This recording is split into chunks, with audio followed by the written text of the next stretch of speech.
I thought Bob Corker and Ben Cardin came to a reasonable compromise. I had two concerns from the start with respect to any steps taken by Congress. The first was to make sure that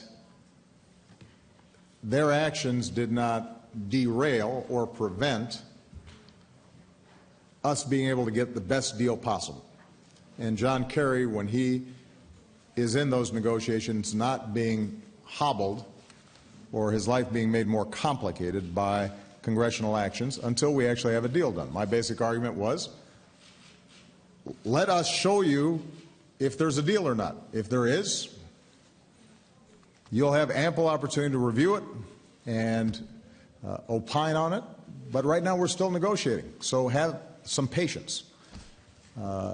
And I think the final product that emerged out of the Corker-Cardin negotiations, we believe will not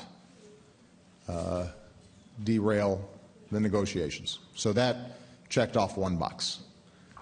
The second concern I had was just an issue of presidential prerogatives. There were a number of people who were supporting Corker's legislation, suggesting that as a routine matter, a president needs to get sign-off from Congress to negotiate political agreements.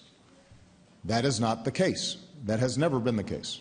This is not a formal treaty that is being envisioned, and the President of the United States, whether Democrat or Republican, traditionally has been able to enter into political agreements that are binding with other countries without congressional approval.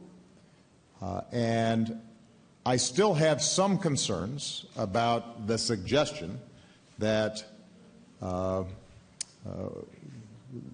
tradition was in some ways changing, but there was language in the legislation that spoke to this being directly related to congressional sanctions. And that, I think, at least allows me to interpret the legislation in such a way that it is not sending a signal to future presidents that each and every time they're negotiating a political agreement that they have to get a congressional authorization.